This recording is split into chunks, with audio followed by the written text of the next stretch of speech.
Bismillahirrahmanirrahim. Assalamualaikum warahmatullahi wabarakatuh. Apa khabar anak-anak semua? Ustazah harap semuanya sihat. Okey, untuk minggu ini, pada hari ini, bahagian pendidikan Islam, Ustazah Latifah akan menerangkan bahagian sirah Nabi, sirah Nabi tahun 5 yang bertajuk Hijrah Membawa Rahmat. Sebelum itu, Ustazah harap sebelum Ustazah meneruskan pembelajaran ataupun penerangan tentang hijrah, harap awak dah lihat satu link YouTube yang Ustazah ada bagi untuk awak tonton cerita ataupun penceritaan kisah hijrah Rasulullah. Okey, harap daripada video tu nanti awak boleh faham cerita hijrah Nabi Muhammad sallallahu alaihi wasallam. Jadi di sini untuk slide di sini Ustazah akan buat penjelasan tentang tajuk ini. Okey, kita tengok bahagian pengertian hijrah. Okey, hijrah dari segi bahasa bermaksud pindah. Okey, berpindahan daripada satu tempat ke satu tempat yang lain. Okey, dari segi istilahnya, hijrah ini perpindahan Rasulullah sallallahu alaihi wasallam dan umat Islam dari Mekah ke Madinah. Okey, peristiwa hijrah ini berlaku pada tahun ke-14 kerasulan.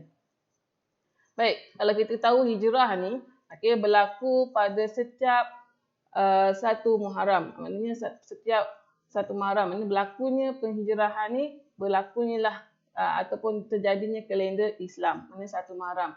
Jadi hijrah ini kita boleh lihat cerita ataupun punca sebab berlakunya hijrah Nabi ke Madinah.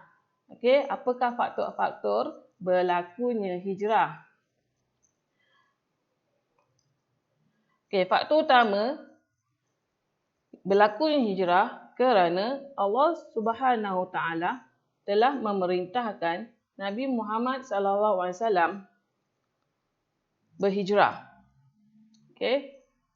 Kerana apa? Okey, pada waktu itu agama Islam semakin berkembang di muka bumi Mekah. Semakin banyak orang memeluk Islam kerana tertarik dengan keindahan ajaran Islam. Jadi situasi ini mengakibatkan musyrikin Mekah menggunakan kekerasan bagi menyekat dakwah Islam. Jadi orang Arab Quraisy ni dia buat apa? Bila Islam dah makin berkembang, mereka berasa takut. Jadi mereka membuat kekerasan, memberi tekanan, buat penyiksaan kepada umat Islam sehingga ada di dalam kalangan mereka dibunuh dengan kejamnya.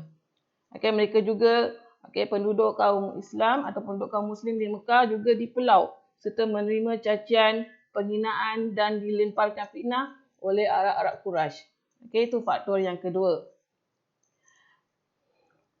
Kehidupan ketika itu sangat perit sehinggalah Allah Subhanahu Taala memberikan kebenaran kepada umat Islam berhijrah ke Madinah. Faktor yang ketiga. Jadi strategi dakwah Rasulullah sallallahu alaihi wasallam ini telah untuk mengembangkan syiar Islam. Jadi salah satu faktor juga penghijrahan Nabi ini adalah untuk mengembangkan syiar Islam. Dan di samping itu juga sebenarnya baginda Nabi Muhammad sallallahu alaihi wasallam telah mendapat pelawaan penduduk Madinah supaya Rasulullah datang ke tempat mereka. Kerana mereka menganggap Islam, mereka tertarik dengan dakwah agama Islam yang Nabi Muhammad sampaikan.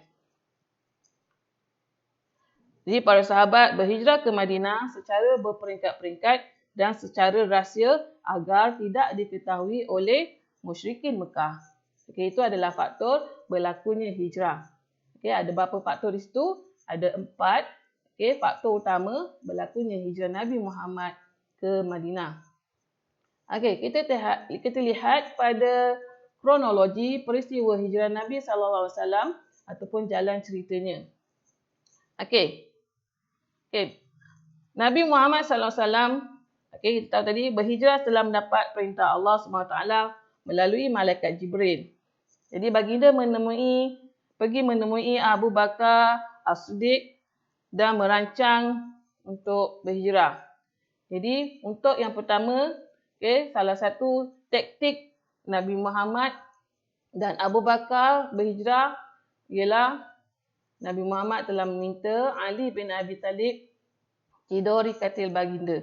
Oleh kerana mereka hendak pergi secara senyap-senyap supaya orang musyrik Mekah tidak tahu pemikiran Nabi Muhammad. Jadi yang pertama, Nabi meminta Sayyidina Ali bin Abi Talib tidur di katil baginda. Tujuannya apa? Tujuannya untuk mengelirukan musuh yang hendak membunuh baginda. Jadi orang musyrik Mekah ni dia dah berpakat dengan beberapa sahabat-sahabat yang menentang Nabi Muhammad untuk membunuh baginda. Jadi itulah perancangan yang pertama Nabi Muhammad dibuat untuk melepaskan diri.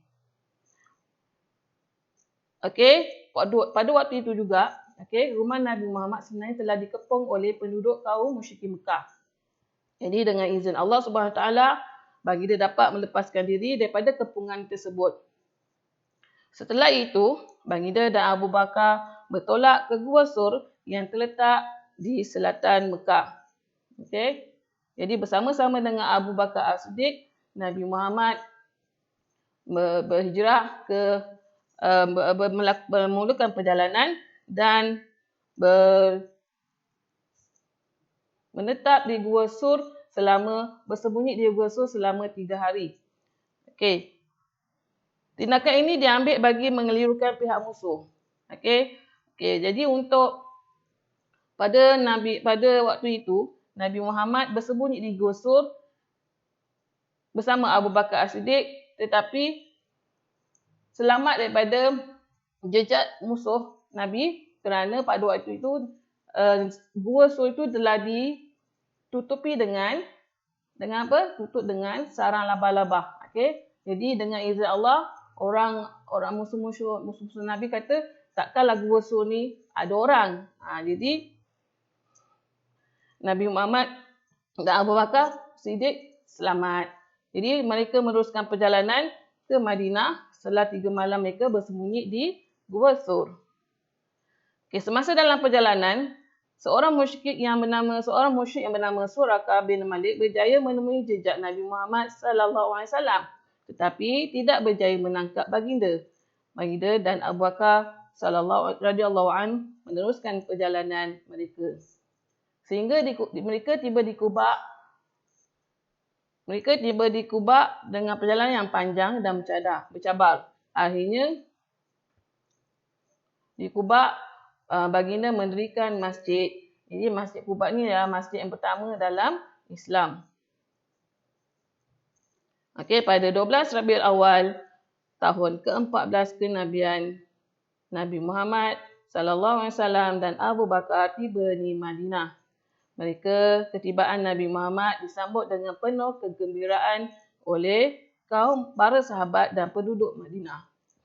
Semasa di Madinah, baginda telah mempersaudarakan kaum Muhajirin dan Ansar serta membina masjid.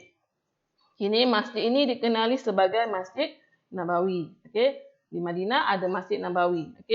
Jadi negara Madinah menjadi aman dan makmur di bawah pemerintahan Nabi Muhammad SAW. Ustazah harap kronologi ataupun jalan cerita tentang hijrah Nabi ini dapat difahami dengan jelas. Sekiranya awak nak lebih jelas lagi, boleh lihat ada video yang Ustazah dah bagi. Penceritaan kisah hijrah Nabi Rasulullah SAW. Baik, untuk kali ini saya ucapkan terima kasih dan kita jumpa lagi. Wabillahi taufiq wal hidayah. Wassalamualaikum warahmatullahi wabarakatuh.